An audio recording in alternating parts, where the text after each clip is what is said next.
The first ever polls for the 2022 elections in the state of Wisconsin have been released, and these early numbers are very favorable for the Democratic Party. In this November, we will have one Senate and one gubernatorial election, and on the Senate level, Ron Johnson is doing abysmal in this poll that was released. Ron Johnson only leads against one out of the four potential Democrats he may face this November, and that is Alex Larcey, who is actually currently second place in terms of polling for the Democratic nomination. However, against Mandela Barnes, the current frontrunner for this nomination, Ron Johnson is behind by 2 percentage points. And if the state of Wisconsin goes to the Democrats, the chances that Republicans have of winning back the Senate decrease significantly. Ron Johnson and his re-election are vital to the Republicans' chances at winning back control of the Senate. But if you do look at polls for the Wisconsin gubernatorial election, the numbers are even worse for the GOP. Democratic incumbent Governor Tony Evers is ahead by significant margins over all of the potential Republicans he may face this November, and against Tim Mitchell's, the current frontrunner for the GOP nomination, with the endorsement of Donald Trump, Evers is ahead of Mitchell's by a full 7 percentage points. So these early polls do suggest that the Democratic Party is going into the election this November possibly with a favorable advantage. The Republicans cannot lose the state of Wisconsin on the Senate level, and Ron Johnson, as of this point in time, is by far the most vulnerable Republican incumbent running for their re-election. If you look at the map here, with the 8 toss-up races, 4 of them are currently held by Republicans, but Rob Portman in Ohio, Pat Toomey in Pennsylvania, and Richard Burr in North Carolina are all not running for their re-elections. So this makes it so that Ron Johnson really is the only Republican running for their re-election in 2022 in a key toss-up race. The second most vulnerable Republican would be Marco Rubio in the state of Florida, and he is absolutely going to destroy Val Demings in his third bid for the Senate. And so obviously in the state of Wisconsin, Ron Johnson is in a precarious situation. The polling right now is not on his side. However, it would be very reasonable for anyone to be skeptical about what these numbers mean. If you look at the 2020 polls for the state of Wisconsin, Joe Biden was leading by 8.4% on election day. In the very end, he won the state of Wisconsin by a margin of 0.63% over Donald Trump.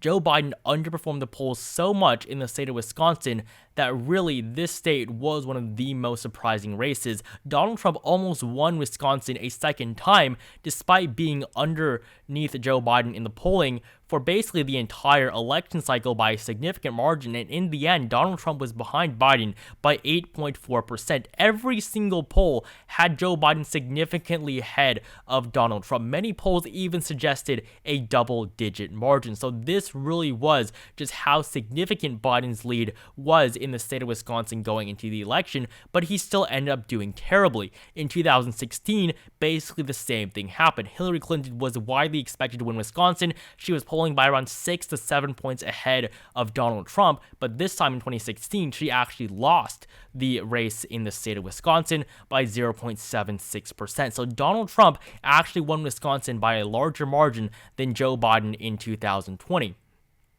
And so this really makes that these polls in Wisconsin may be so inaccurate that they don't tell us anything about the race this November. However, there are a lot of polls for other races that have been proven to be more accurate. In 2018, for the Senate election between Tammy Baldwin, the Democratic incumbent, and Leah Vukmir, Tammy Baldwin did do very well, and the polling numbers were basically exactly as the results. If you look at the polling numbers for this race, Tammy Baldwin did lead by, on average, around 8 to 9 percentage points, and that is the exact margin that she had in 2018. Tammy Baldwin was popular in her state, continues to be, and the margins in the polls did reflect that of the final vote. In the 2016 Senate election between Ron Johnson and Russ Feingold, the polling was a little bit off there.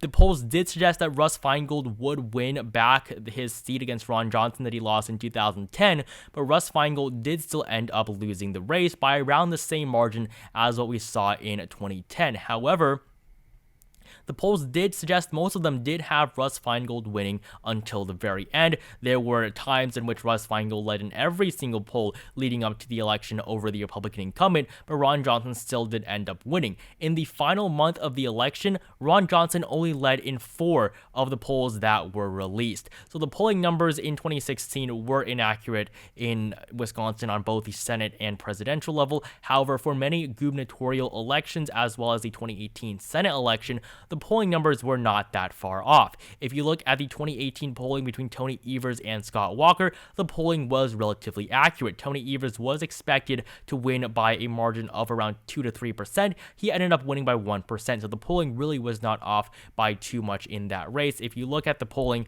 for the gubernatorial election in 2018, Tony Evers did lead in most of the polls leading up to the election, but in the very end, many polls did show that this race would be a close race, as it did end up being one. So the polls in Wisconsin, again, are not as inaccurate as they were on the presidential level. This inaccuracy on the presidential level is likely due to the quote-unquote Trump effect, which is when voters, when polled, do not want to express support for the now former president, or they are ashamed to do so, or for a magnitude of reasons do not want to say that they support Donald Trump. And so that makes it that the polling for Donald Trump has been very inaccurate in a lot of states. If you look at other states in the Rust Belt, states like the state of Michigan, where Joe Biden was widely expected to win, Biden led by a margin of 7.9% in Wisconsin. I can show you similar numbers in Pennsylvania, Ohio, even Iowa, and in the end, Donald Trump still did very well in most of these states. He did still lose Michigan and Pennsylvania, but he did much better than expected. So the polls in Wisconsin, you do have to take them with a little bit of a grain of salt. However, they do show a positive trend for the Democratic Party. Many of the latest polls have been favorable to the Democrats. If you look at the most recent polls in Pennsylvania, John Fetterman has a significant lead over Mehmet Oz in the 2 latest polls released just a couple of days ago, with Fetterman up 9 and up 6. So the latest polls have been good for the Democrats, and I think that their chances of winning the Senate have increased a little bit as a result of that. If you do look at the polls here in Wisconsin, they do show that Ron Johnson is vulnerable, and in 2022, he is really not going to face any significant challenge from within his own party, but he is still very unpopular in his home state. In the state of Wisconsin, Ron Johnson has an approval rating of 36%. This was as of the end of the previous year. 51% is his disapproval rating, and I do not expect that his numbers to have gone up over the last 6 months. If you look at the breakdown of his approval rating by party affiliation, you will see that Democrats widely, of course, disapprove of Ron Johnson, while even a quarter of his own party in Wisconsin disapproves of the Republican senators, and independents, a majority of them do not approve of Ron Johnson, while only 29% view him favorably. So Ron Johnson, his numbers are not good in his state. He is not a popular senator. He is nowhere near as popular as Tammy Baldwin, and his role in trying to overthrow the 2020 election results is not going to help that at all. If you search up Ron Johnson right now, just Ron Johnson, you will see multiple stories about Ron Johnson trying to give Mike Pence fake elector info to sway the election in favor of Donald Trump. And in a state that Joe Biden won, this is not going to play out well. This has already decreased Ron Johnson's chances at winning his re-election, and I think that this will hurt him. If the Democrats continue to remind voters that Ron Johnson wanted to throw out the election results for a democratically elected president, it will hurt Ron Johnson this November. He is trying to deny these allegations, and of course, these new findings were exposed as a result of the January 6th committee hearings that occurred a couple of days ago. And so even though Ron Johnson is denying any liability in terms of this scandal, it will still hurt him in the end, because it is clear to most people that Ron Johnson did want Donald Trump to win over Joe Biden and try to cheat to make that happen.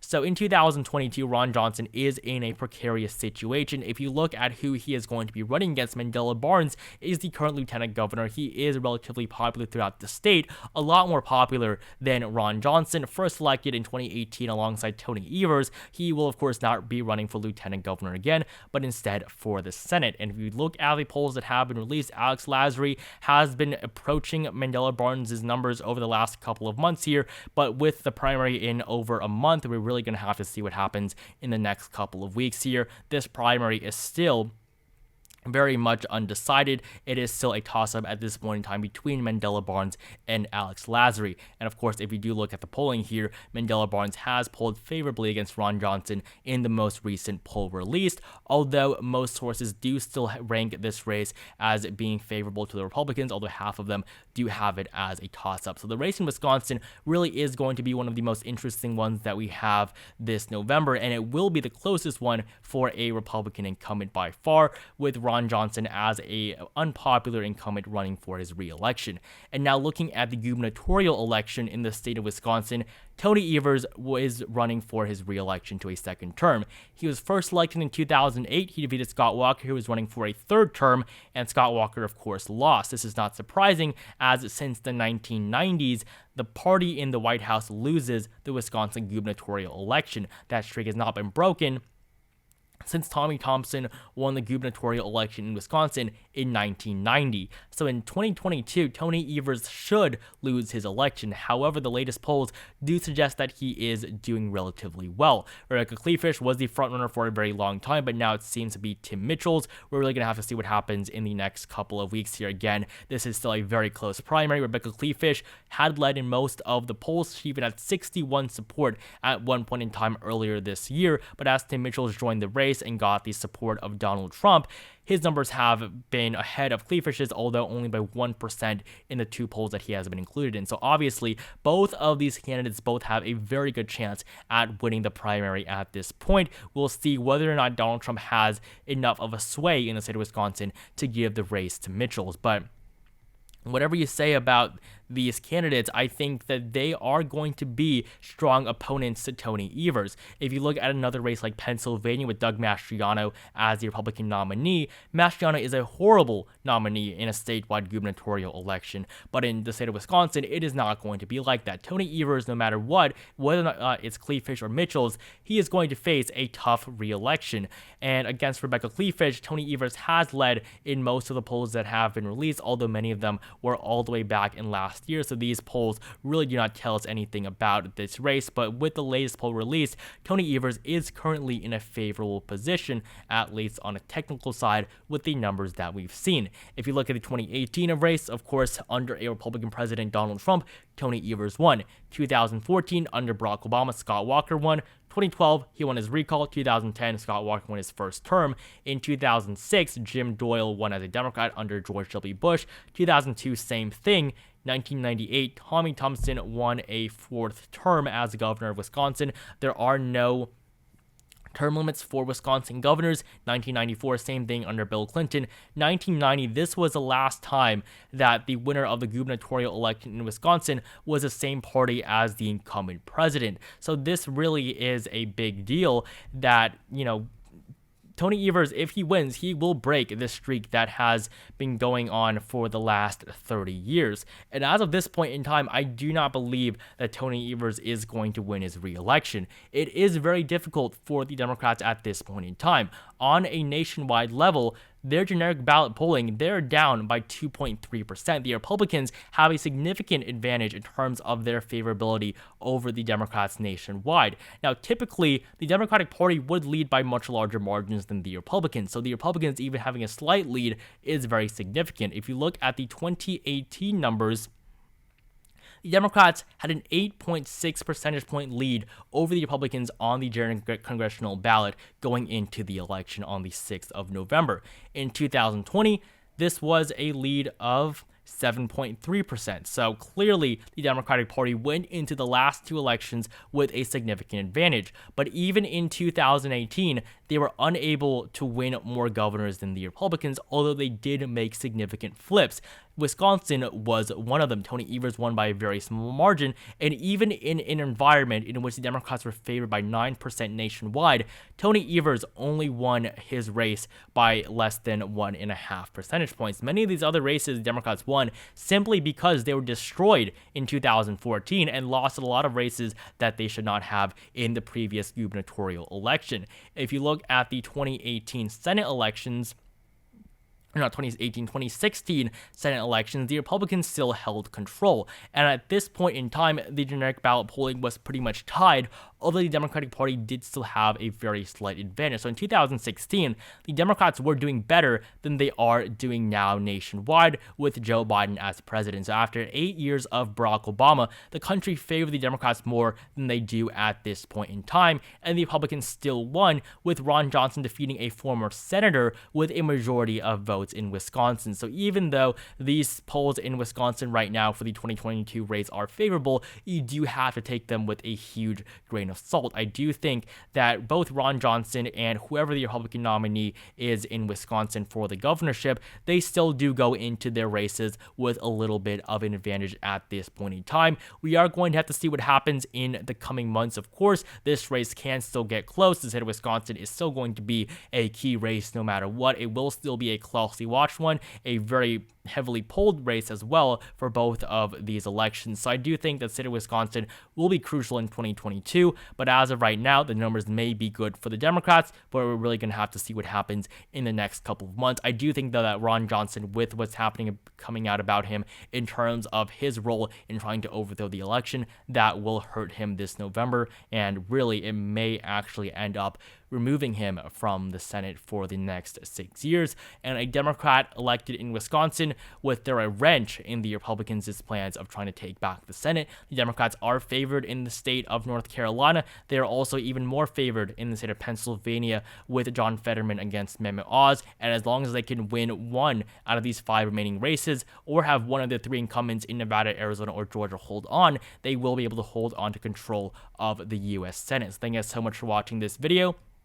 Make sure you like it down below if you enjoyed it. Comment down below how you think the races in Wisconsin will go this November. Make sure to join my Discord server if you have not. Link at the very top of the description below, where you can stay updated on the 2022 elections. Subscribe to my channel if you have not, and I will see you guys in the next video.